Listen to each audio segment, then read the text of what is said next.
Hello and good evening, everybody. Welcome into another episode of River Dragons Weekly. I'm Zach DeBozart, VP of Communications and play-by-play broadcaster for the team. We have a lot to go through in this week's episode. I want to wish everybody a happy Boxing Day or the day after New Year's, depending on when you're watching this, because we are doing a special double episode here this week and next because we need a week off for the holidays as well. But now, enough of that. Let's talk about your River Dragons. Before Christmas, the December 20th and 21st weekend, the River Dragons welcomed in the Delaware Thunder for what would be the end of their season series.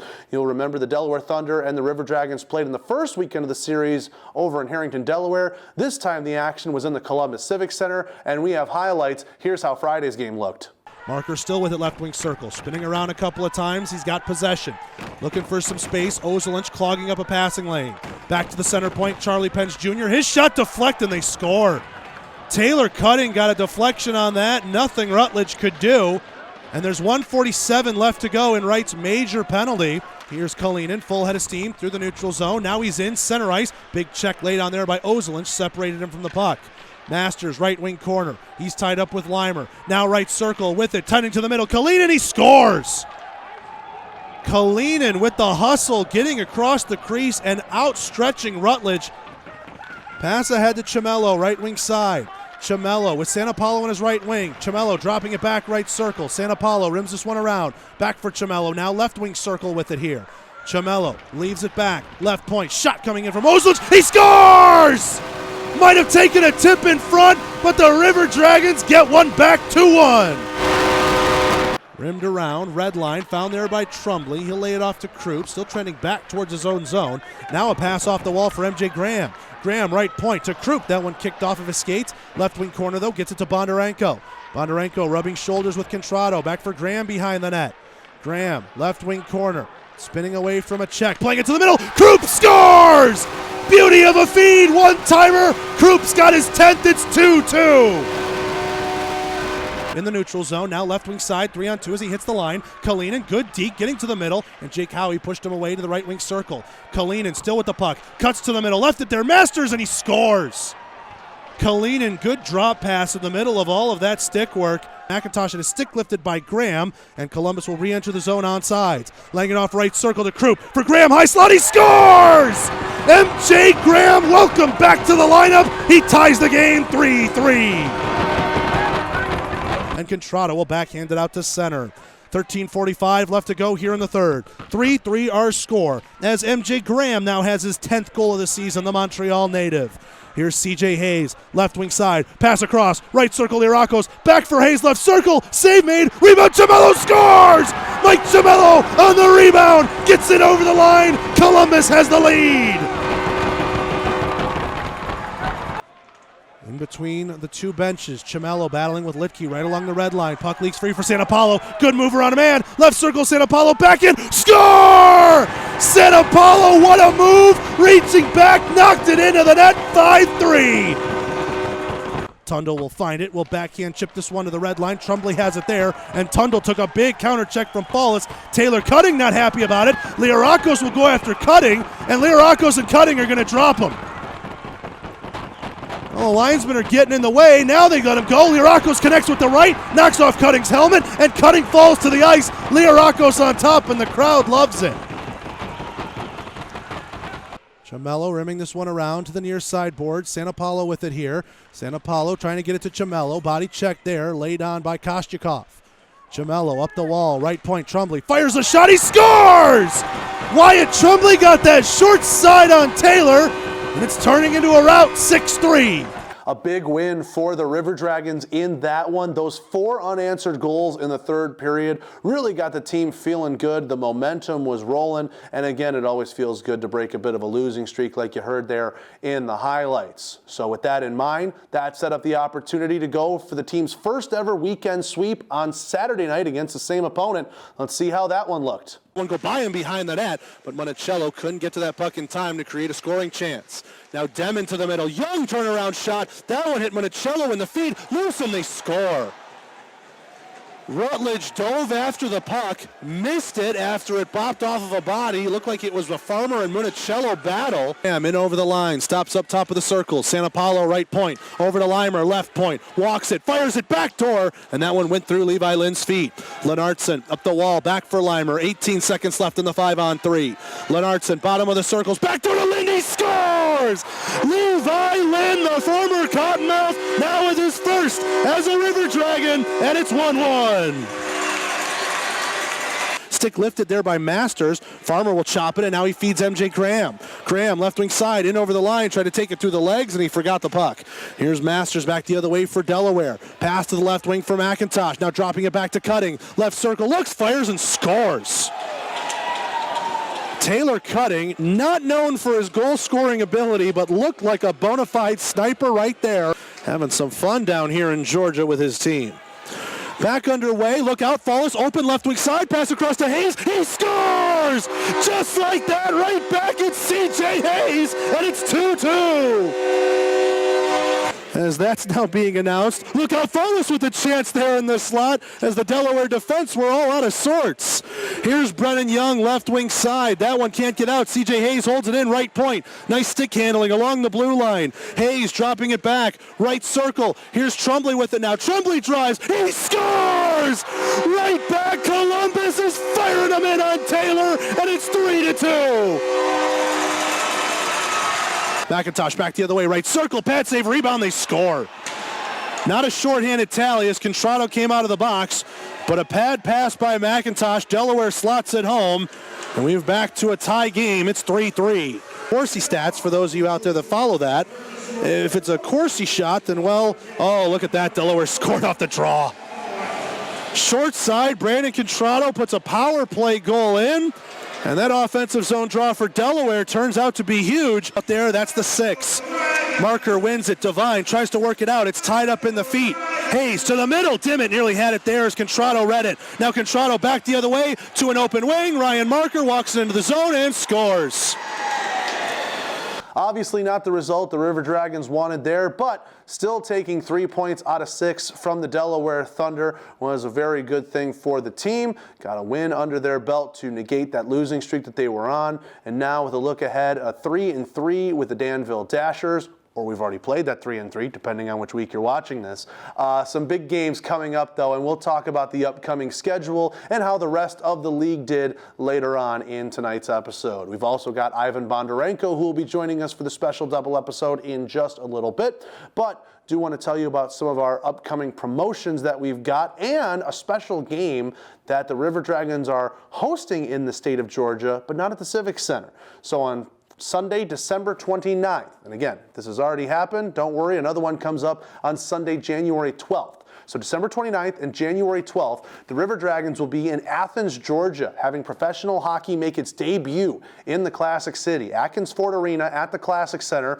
On the 29th of December, the River Dragons will have the Danville Dashers play as the third game of a 3-game weekend set. And then on January 12th, the Port Huron Prowlers, you know, that team we've played so many times over, we'll be seeing them in the Classic Center. And that will actually conclude our season series with the Prowlers there. That's Sunday, January 12th game at the Atkins Arena Classic Center. Check classiccenter.com for tickets to those games, and we hope to see you out there. Those are both Sunday afternoon games, 4:05 over in Athens, and each of those weekends we have Friday and Saturday games, Friday 7:35, Saturday at 6:05. Again, the Danville Dashers 3-3 in late December, and the Port Huron Prowlers in mid-January. We'll get to more of the schedule and more of the promotions coming up in just a little bit, but first we have to take a break, and when we come back, we'll be here with our special player guest for this episode. It's number 10, Ivan Bondarenko. You're going to want to hear from him and his story as it comes up after this. Don't go anywhere. We'll be right back. Francis Marion, better known as the Swamp Fox, a guy known for his guile, his unorthodox methods, the first militiaman. He was crafty before craft even existed. F. Marion Continental Whiskey has its own crafty and cunning instincts. A spirit that's bold but smooth. This is a premium, small batch American whiskey that punches well above its weight. Enjoy Swamp Fox F. Marion Continental Whiskey at all River Dragon home games. Golden Corral. cows, carved New York strip, and jumbo butterfly shrimp. Make me feel like a real New Yorker. Hey, I'm eating here. New York strip and butterfly shrimp. Golden Corral, the only one for everyone. There's a lot to love about fall, like the cool weather, watching the game, or streaming your favorite movies with fast and reliable internet and Wi-Fi. Fall is the perfect time to make the change to Beam with no data caps, all your favorite channels, and fast speeds. Call or visit us online at ctvbeam.com to get the perfect package for your needs and make your fall even better. Every day, we're powered by you. Epic battles, wicked shots, and a lot of attitude. Bring on the heat. The River Dragons are back in town. It's not a game. It's medieval. We'll sell you the entire seat, but you only need the edge. Be part of it this weekend as your Columbus River Dragons burn up the ice. Call 706-507-4625 or go to rdragons.com. Let Shredaway, a division of the Overby Company, take care of all your document shredding needs. We can design a custom shredding program for your business today. No need to purchase equipment, no maintenance expenses, no need to prepare records for destruction, increase employee productivity, increase security, no worry. Was it really destroyed? Right now, all new customers can receive 10% off. Shredaway, a division of the Overby Company, locally owned and operated in downtown Columbus. That's Shredaway, 706-577-9668. Whether you're heading to an off-road destination, creating the perfect lawn, or preparing the fields, think SunSouth, where you'll find quality John Deere equipment, affordably priced to help you tackle the tough jobs. Think SunSouth, for those that do. Welcome back into River Dragons Weekly. It's now time for our player interview segment, and today our guest is none other than number 10, Ivan Bondarenko from Moscow, Russia. Ivan, thanks for taking the time. Thanks for having me here. So, Ivan, you've been in America for quite a bit, because a lot of times when we have European players, either on this interview or we just talk with them generally, a lot of times the European players worry about adjusting to the culture of being in the western part of the world, North America. You haven't had to worry about that though, because you've been here for quite a bit, I understand. Yeah, that's right. Only adjustments probably food and the heat. And the heat. I'm back from Moscow, Russia, where it's cold. I talked to my family like 2 months ago. They already had snow. I'm out here walking in the shorts, and that's. Do you like that though? Because a lot of players we interview, when they talk about Columbus, they're like, "Yeah, I love the weather. Don't have to worry about it at all." Do you miss snow at all because you're from Russia? I actually do, yeah. It's a lot of fun, man. You play ice hockey outside, like with your friends, with your buddies who can't even skate, so you look like a legend out there. Like, you gotta love it. You gotta love it. Well, you're a bit of a rarity then, because all the other players, they love that. They love the ability to say, "Hey, I can go walk to the rink in shorts in the middle of December." It's, well, yeah, don't get me wrong. It's nice. It's nice when you wake up and you don't have to worry about freezing you. It's definitely something unique to hear, for sure. Speaking of things that are unique, your story is actually quite unique as well. As we mentioned, you've been here in North America for quite a bit, and we'll talk about the different places you played a little bit later on, but your decision to become a pro hockey player and move to North America, where you played in different teams in Canada, different parts in the United States, that came down to a one-day decision that your dad prompted on you. Tell us a little bit about this story. So I can't tell you the year, probably 2013. It was a long time ago. I was a 15 years old kid, enjoying my summer. I went to USDGP, which is a development camp in Denver, I believe. Yeah, it was in Denver. Spent 2 weeks there. It was end of June, start of July. After that, I got an invitation to come and play in America for one of the junior A Tier 3 leagues. So I never really knew much about American junior leagues. We only hear about CHL.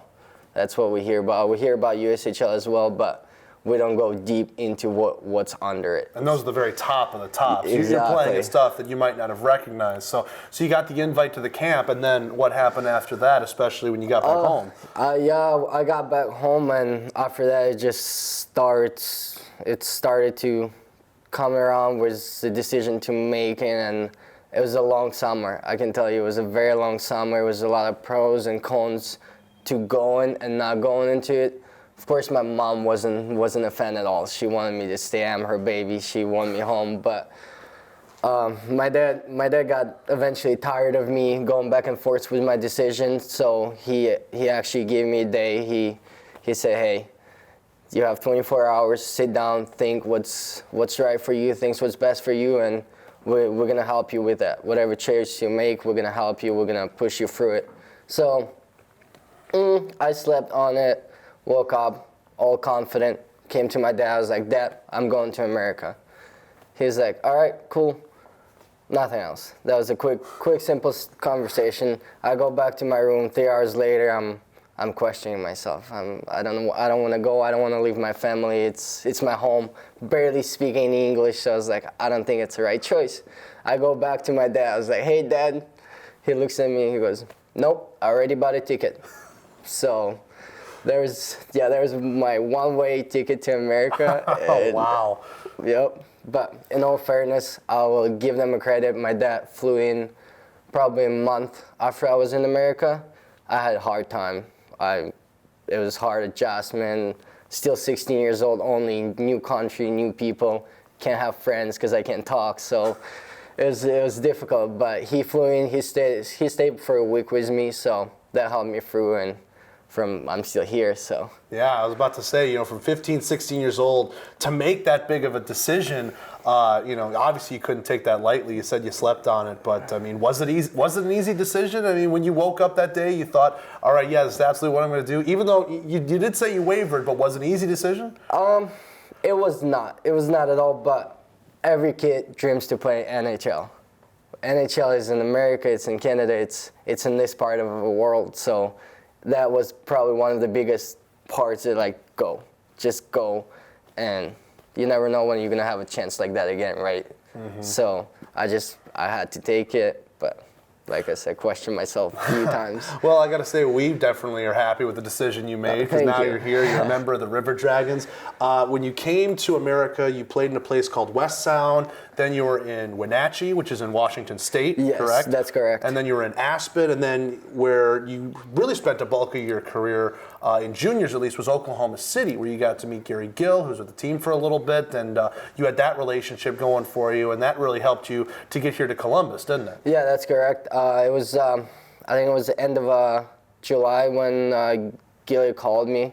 He called me early in the morning. I was sleeping. I was not ready for a call. It was summer. Me and my wife enjoying the time. So he calls. He's like, "Hey, I have a great opportunity in a great town." Before he even finished it, I was like, "Sure, I'm in," because I played for the guy the year before. So I knew what he stands for. I knew what he wants from his team, and so it was a pretty easy choice to make. That's awesome to hear. Now, in your entire junior career, between Oklahoma City, Aspen, you played a little bit in Tillsonburg too, which is up in Canada, you accumulated over 200 goals in your junior career. So it's fair to say you have an offensive mindset. I mean, what makes you so different? What do you think you do better that allows you to put goals in the net seemingly so easily, especially when you're in juniors? Oh, I don't know. That's a hard question, to be honest. I don't know. Maybe unordinary thinking. I don't know, try to do something weird out there that people don't expect, and it catch people off guard, like shooting from weird spots where a goalie he's playing the puck, but he's not expecting a shot to come in, and just a quick wrist shot, and it's all of a sudden in the net. And as you saw games, my shot is now 100 miles an hour, so I had to make it quick. Would you categorize yourself as that, as sort of an unorthodox player? I mean, we know you're a forward. We know you love to, have an eye for the goal. But would you consider yourself a little more unorthodox or a little more power forward? What do you think yourself as? I'll probably say unorthodox. I'm more of a in and out guy. Of course, I play with passion. I play hard, and I hope everyone does that. Everyone who plays a game of sport to have to do that. So, but I like my ways around. I like my ways around with the puck. So. Gotcha. Now, earlier this month, we had our teddy bear toss. You were the one who scored the goal that got the teddy bears onto the ice. And you had told us, all the different goals you had scored in your career. You'd never scored a teddy bear toss goal. No, so pretty cool to knock that one off the list. How'd that feel in that moment? It was unbelievable, to be honest. Like, everyone comes in with the mentality that they're going to score, and I had one as well. I wanted that goal, and we have a very nice crowd here in Columbus, so it's even more hyped up to do it. So I had planned in my head what I'm gonna do when I score, and then all of a sudden I shoot a puck and I score, and everything just goes away. I turn around, I start celebrating something very, very opposite of what I thought I would do, and then you see those berries flying. It was an incredible feeling. It was incredible. That is very awesome. And one thing too is you've scored a couple of goals this season, and we've noticed you sort of have your own signature celebration. Did you model that off of anybody? Oh, a lot of people do that, so it's hard to say a model from someone. But yeah, it's been go-to for quite a few years now. Some people are saying it's a signature move. I think it's just I get too excited and I forget to do anything else, and it's the easiest one to do. So. I think after you score about 2 or 3 and do the same thing, it starts to become a trend, and people just start associating it to you automatically. Yeah, that's. We've only got a little bit of time here left in this segment, so I want to thank you for having you on the show. And you've been in America for plenty of different times, but just playing down here in Columbus, this is your first year as a professional, so that's already a little bit different for you. But playing down here in Columbus in front of these fans, is there anything you want to say to them, or just to overall encompass your professional experience after you've been a junior player for so long? Oh, to the fans, just stay loud, guys. This is unbelievable feeling to play in front of you guys. It's what you guys bring to the table. It's on another level. We've been around a few games. We went away for a few games in Port Huron and stuff, but there's nothing like a Columbus crowd. So it's exciting. It's always gets you going. Well, that's awesome. Well, Ivan, thank you so much for your time. Thank you for having me. We appreciate it. Yeah, and good luck out there the rest of the way. We'll be right back with more River Dragons Weekly with a look ahead on the upcoming schedule and how the rest of the league did. It's all up after this. Don't go anywhere. Good. Cool. There's a lot to love about fall, like the cool weather, watching the game, or streaming your favorite movies with fast and reliable internet and Wi-Fi. Fall is the perfect time to make the change to Beam with no data caps, all your favorite channels, and fast speeds. Call or visit us online at ctvbeam.com to get the perfect package for your needs and make your fall even better. Every day, we're powered by you. Epic battles, wicked shots, and a lot of attitude. Bring on the heat. The River Dragons are back in town. It's not a game. It's medieval. We'll sell you the entire seat, but you only need the edge. Be part of it this weekend as your Columbus River Dragons burn up the ice. Call 706-507-4625 or go to rdragons.com. The best damn spirits in the world. We say that because we care about what we do. The premium quality of our spirits doesn't come from some secret recipe or magic water. It comes from our desire to craft the best damn spirits in the world. Swamp Fox Distilling Company. Premium, small batch spirits made with pride in Buena Vista, Georgia. Now available at your favorite local package store. At Georgia Power, we believe our lake should be filled with water, not trash. That a healthy honeybee population will pollinate a healthier environment. That building homes is just as important as powering them. That's why we believe what we do off the grid is just as important as the clean, safe, reliable, affordable energy we provide on it. And that's a different kind of energy. Welcome back into River Dragons Weekly. I want to thank Ivan Bondarenko for his time there. It was a great interview to learn about how he became a River Dragon and his very unique story and how he even came to North America and eventually grew from a junior player into a professional hockey player that we are seeing here, right here in West Georgia. Well, elsewhere around the league, we already mentioned the River Dragons split with the Delaware Thunder. We take a look elsewhere and we find that the Danbury Hat-Tricks are still on their long winning streak. They are up to 10 and 11 games as they swept Watertown in a home-and-home series, 5-2 on Friday and 4-3 on Saturday. That Saturday game was on the road up in Watertown. Carolina Thunderbirds, who are atop the Western Division, they swept the Mentor Icebreakers on the road, scored a 5-1 on Friday and then 2-1 on Saturday. Then in the final part of the 20th and 21st weekend, the Port Huron Prowlers sweep the Danville Dashers but don't take all 6 points.